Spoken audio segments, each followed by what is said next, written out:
and welcome to In the Rising podcast. My name is Bettina, and this is the platform I love to talk about living a life that's in alignment with your hopes, your dreams, and your vision of an awesome life. And I'm in an interview series right now, and today's interviewee is no exception of being a phenomenal person, empath, and woman. Her name is Katie Elizabeth Chonacas, and she's also known as Kyriaki, has been in the modeling field, has been in movies, is a producer, a director, actor, voiceover artist, coach, podcaster, and published author. And she is just a phenomenal human being with a lot of talents, but a lot of insight into who she is and how she can relate to other people through her art. I'm excited for you guys to listen to this. It's a 2-part series, and let's do the first. So I'm going to start off with this, Katie, because you said you're a Greek-American actor, producer, director, musician, voiceover artist, industry coach, podcaster, and published author. And when I read that, I was like, this woman is on fire. Thank you. This woman is on fire. What makes you feel like you have this drive? Like, what is it about? Were you always this way? Is this something that's kind of developed for you? I've always had it. I've always had it. It's just my God-given gift, my energy. Ever since I was little, everyone called me a young soul, or no, an old soul. And everyone, a lot of people said, "Oh, you're a Renaissance woman, Like, so I've always had these pillars of creativity and just this open vessel. I attribute it to probably my Greek roots, being, having the culture, growing up on Socrates and Plato, the Republic, and just knowing about Greek mythology and the fantasy of it all. So that's probably some of it. That's awesome. And so you said you have a Greek background. I have a German background. So it's, having different cultures in your life. How do you feel that's influenced you to who you are now? Oh, it's influenced me majorly. I've been around the whole entire world. I'm so blessed to have spread my wings just by being so open. But understanding Greek, actually, my mom's part German, so am I. But I don't speak German. But the mold of culture with language, food, traveling, being attuned to energy, vibrations. I would be in the south of France, where all the great painters, came from. And with my friend from Vietnam, meeting his Vietnamese family, not speaking Vietnamese, but sitting and staying with them for a week in the south of France and listening to Sade through music. We were able to connect, and through food. And I mean, egg rolls. When you're in New York City, they have pretzel stands, and in the south of France, they have egg roll stands, and it's a huge Vietnamese culture there. But I was able to go to the Czech Republic and so many places around the world and not speak the language, but listen and hear the vibes and the tone. Like, if someone's talking about you, or if someone's upset, or if they're happy, or if they're laughing and smiling through their mannerisms. So culture has really taught me a lot about human behavior, the way we think, observing other people, and, the quality of food, and the appreciation of social community getting together and sharing that kinship, of food and music and language. So that's how culture's impacted me greatly. That sounds, and you also mentioned that you're an empath, which is a person that can really feel, like you feel along with somebody else. So you have the cultural aspect and then this empathic component as well. And you have just used that to create art and really produce wonderful things out there. So you also said that you are a women's empowerment coach. Can you go a little bit into detail about what that is and what you're doing? Sure. First, I just wanted to mention the empath. I've learned not only am I an empath, but I'm an HSP and a highly sensitive person.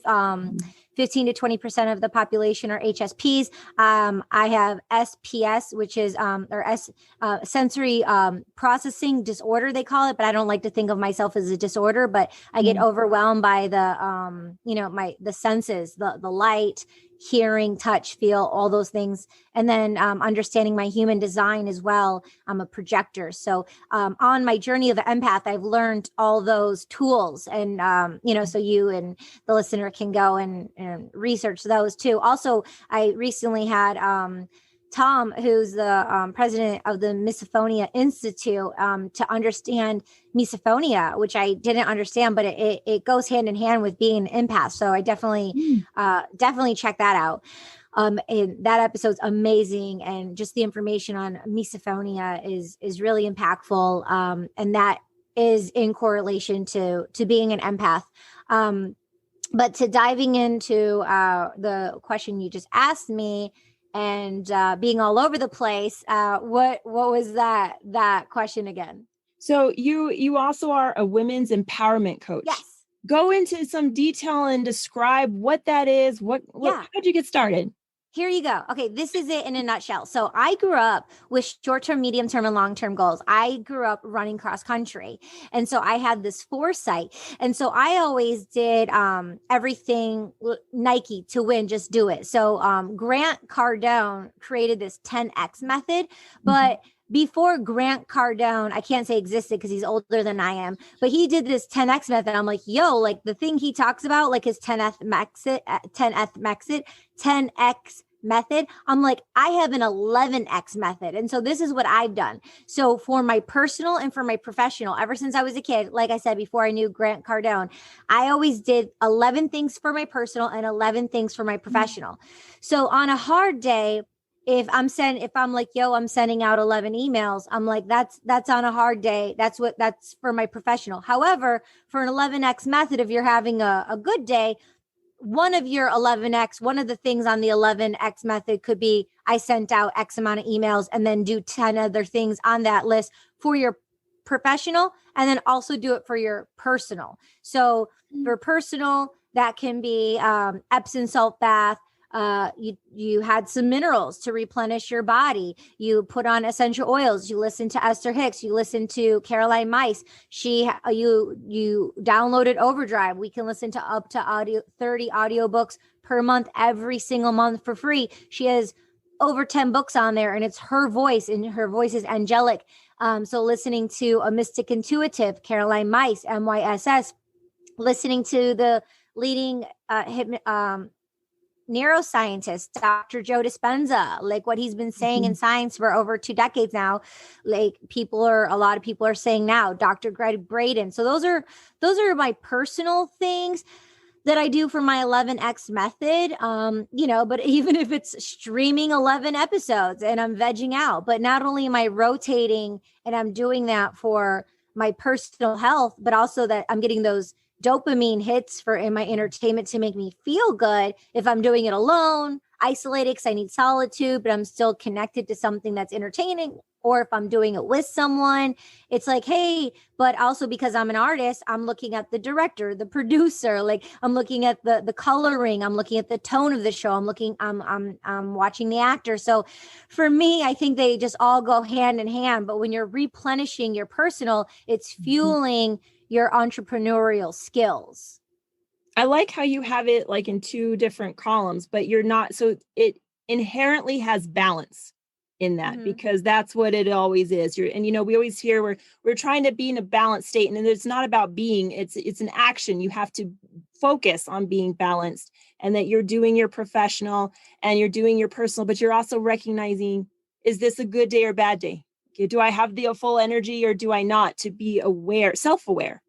Yes, because on your calendar, you may have so many things scheduled, and within your schedule, like, oh, I'm going to keep these. I have I schedule a K day where it's like a K spa day. So even if I'm not at the physical spa, especially what's been happening over the last, year and a half, but I schedule, like, I know this is going to be K going for a walk, for a hike, working out, or just getting our sleep and repair. Just sleeping is really, really important. Our immune system totally repairs itself. So a lot of people who are depressed who sleep a lot because they're sleeping it off, because you need to let it pass. Or if you feel heavy and you take a nap and it passes, and when it rains, you feel like your soul's being cleansed. So I do. So within your calendar, forget the to-do list. We're not human doers. We're, like you said, being more. And what also you said is checking in with self. So I've learned to check in, because when I was younger, I didn't know this. Since I came from a cross-country background, I was thinking number one thing, is health. I was thinking, physical health and my form, my figure health. But then I learned along the way, emotional health, emotional intelligence, checking in with my feelings, like how are you feeling, and asking people, not how are you doing, how are you feeling, what's going on. Not fine. Everyone's going to say fine, or most people are going to say fine. That's just an answer. No, what's going on? Let's check in to see where you're at, because once you get that truth out and you're not hiding it, it actually relieves a lot of pressure. So I've been really great at actually connecting with people, and people have been able to open up because I know how to get to that sweet spot. Maybe being an empath, maybe being more attuned, as a person, just one of my gifts. But like we just talked about, checking in to see how we're feeling. I mean, we have commitments, keep our commitments. We have to we get to show up for those. We don't have to, we chose to make those commitments. So if we're doing things we don't want to do, or showing up like, well, stop making the choice for it to be on the calendar, right? I like that. Stop making the choice for it to be on the calendar, because it's okay to clear out that calendar. We get very busy. And going. So we think that busyness is equated to movement forward, but it's not always the case. Just because you're running doesn't mean you're running forward. You can be running in place. And so that's a huge statement. And you were also talking about, that self check-in, and I recognize those names, the Joe Dispenza. I'm just reading the One Mind right now. Esther Hicks, Abraham Hicks, all of that. How did you start to go into that world and start reading and listening to their information? Like, what was the path that got you in that direction? Honestly, just, as I mentioned, because I've always just been this soulful artist and open to the Greek mythology and the poets. I'm first and foremost a poet. I always loved Shakespeare and language and writing. So I think being a writer just really got me into that direction, but really enhanced it after I was, traveling the world. And I did everything in my mind's eye of my ego of quote unquote making it, and listening to multimillionaires and billionaires and how to be successful, and going through a decade of a labyrinth for this discovery, literally running around and traveling the world. I then in 2012 decided to do an internal journey and go inside and stay in one place instead of traveling all over the place, and to stay in one place and do the internal work. And that really set me off on a journey. Also, I do have an older sister, Anna Chonacas, and she's a genius, and she's way smarter than I am. And she's turned me on to Tim Ferriss, Naval. She turned me on to so many great people, medical medium. And so it's really cool to have that kinship and that bond with my sister, because I've always wanted to deeply connect with her throughout my whole entire life. And I find through neuroscience, we both have an interest in it separately, that when we come together, we're able to share some information. So that's really exciting. So some of it through, my own experiences and journeys, and then as a seeker, and then some through, my sister really upping my game, and hopefully she feels the same, about me upping her game in certain ways. It's really nice, because I'm an only child, but I have a best friend that we also have those sort of conversations. And it's nice to have someone physically to kind of bounce some of these ideas off and say, I just read this and I'm noticing this, because you can see each other grow in a different way versus just grow older. Yeah. Right? And what you just said, it's the most beautiful thing. Two things. One, having that kinship and holding space to watch someone else's journey. It's so beautiful to witness where they are, where they want to go, and seeing them go there, and then them cheering you on too.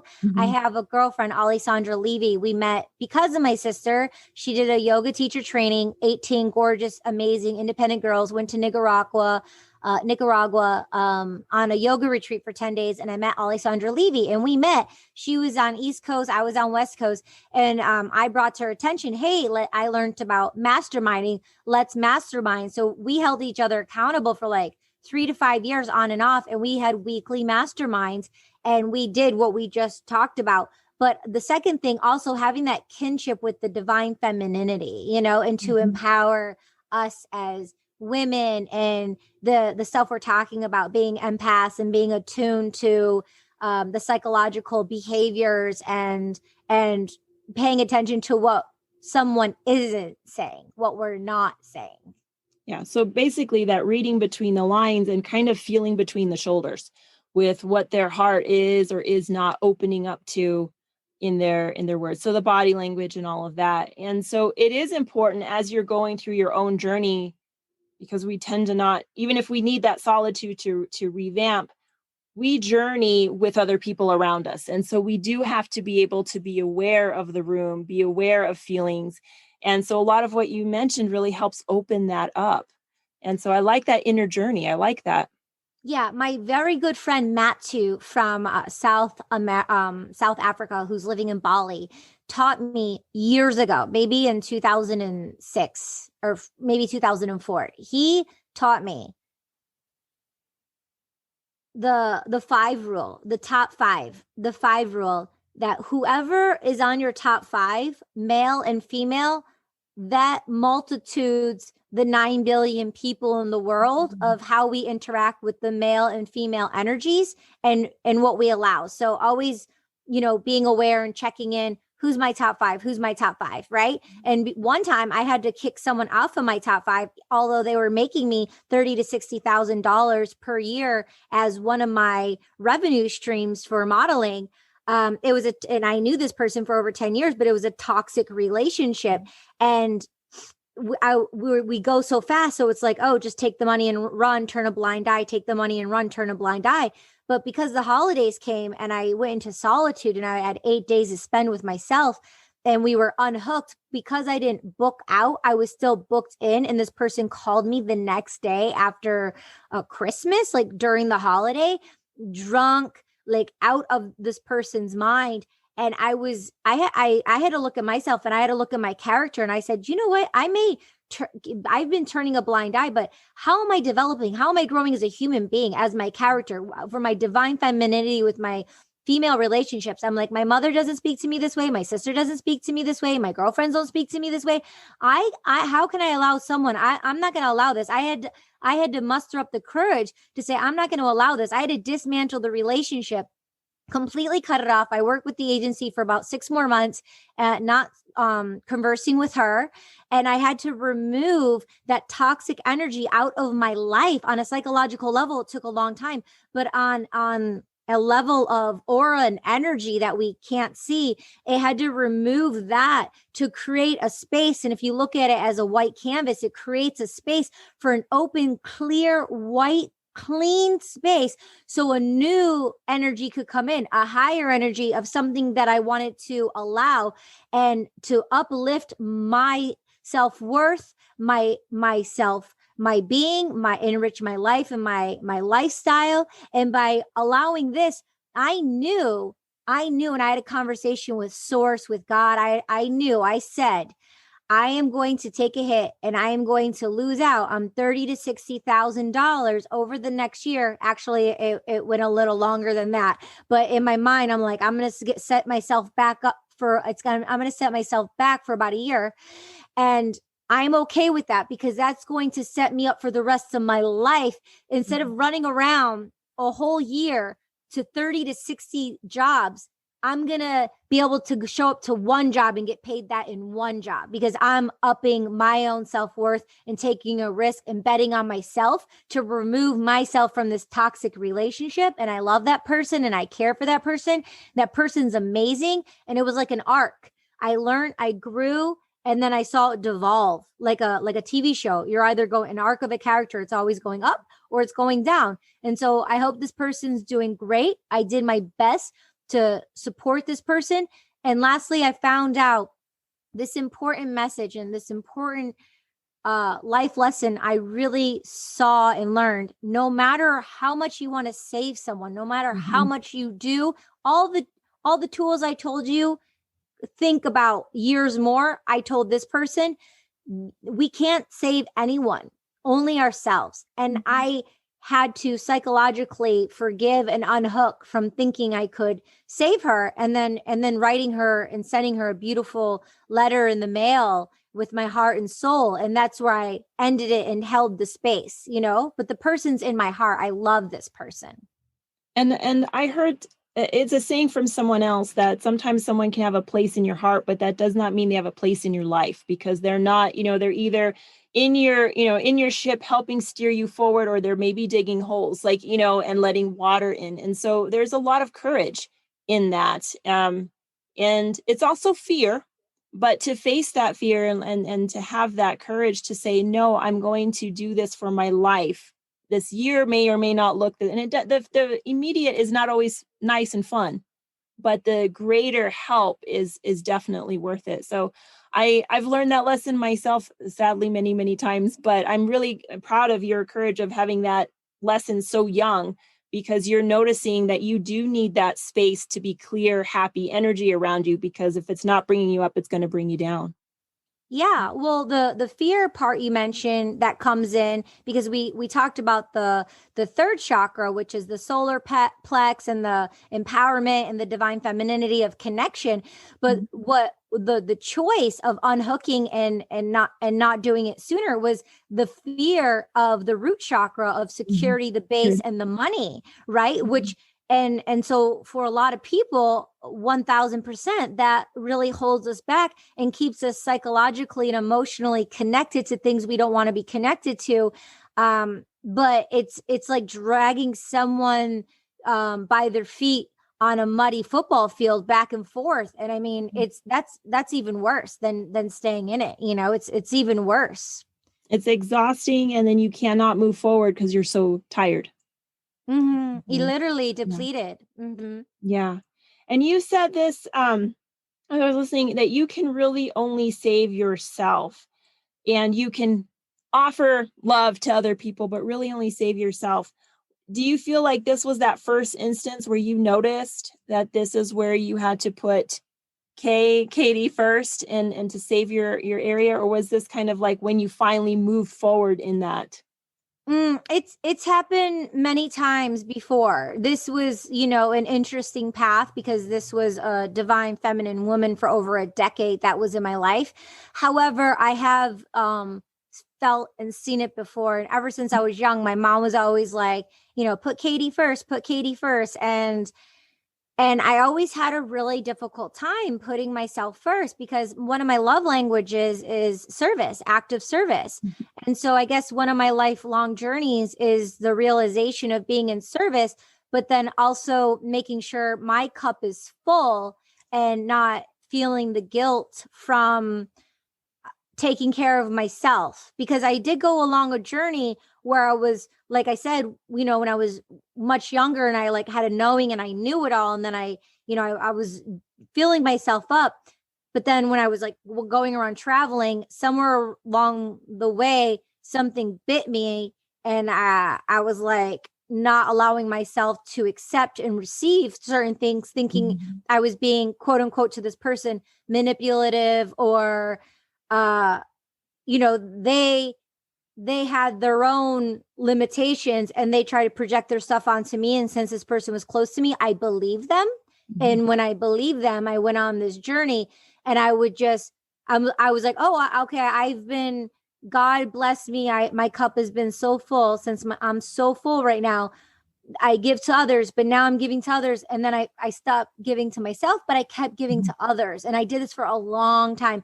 And then I had to, it was like, like pulling something so like into me just to be able to pull, to give myself something. And so I've had to make it a practice to make sure I'm gifting to myself more than I was, so I'm in a healthy position of that now. But it's a constant reminder, to do that. And I like how you said it's a practice. Like it's something you got to keep working on, because especially as women, I think we're used to giving, or it's expected to give, not to receive. And then you also talked about guilt, and to learn that this practice of loving yourself and taking care of yourself does not have to involve guilt. I have a friend, she's like, guilt has no place in my life. And it shouldn't, for things of taking care of yourself. You're absolutely right. Yeah, I remember when it was 13 or 14, I was a freshman in high school. It was the first football game. I showed up and there were a group of 7 girls sitting in a circle and they were my friends up until that day. And it was the beginning of my freshman year. I was walking past the bleachers and I showed up and this girl just gave me this squinty eye and just shamed me and blamed me. All of them did. Instead of asking what happened or talking to me and, being this independent Greek female and being 13 or 14, I just, put the shield up and I took on this shame and blame. And then I went past them and I sat through the whole entire football game for like 2 hours or however long. It seemed like days. Forever. Yeah. Seemed like 7 hours, but I sat there and all by myself because I was too proud to leave. I didn't cry. I didn't walk away.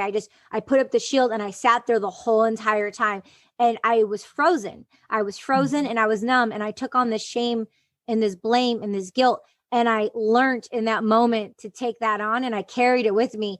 And it's been a process and a journey to understand those triggers from 2014 when I went on this journey to understand jealousy and rage up until the pandemic to really, really slow down and to explore all of those emotions, but not only to explore them when they come up and then kind of like, okay, and then just keep moving to really let them come up and sit in it for a while. So the last year and a half has been pretty prolific for me to be able to really go within and sit with those things. Yeah. And when those feelings rise up, it's good to notice it. And sometimes we're so busy that we recognize it, but you're like, I gotta, you push it aside. But, you can't deal with something until you feel it. And to feel some of those emotions, it's not fun, right? It's not joyful. And then people will tell you like, oh yeah, just slow down or to feel it. But it's not just slow down and feel it. And they're like, oh, we'll just sit in it. But then they're like, oh, well, then what do you do? Like, I mean, it's a process. It's journaling. It's because, it's allow it, when you get to the tip of the iceberg, just allow it to go out. A short story I have is my very first time doing Vipassana was in 2011 and it's a 10-day silent meditation. And 4 days into it, I went up to, one of the leaders and this woman, I was so frustrated because nothing was coming up. I felt like my pipes were clogged, because I heard these stories about these dreams and things coming up. But on the fourth night, it's like my tough nut cracked.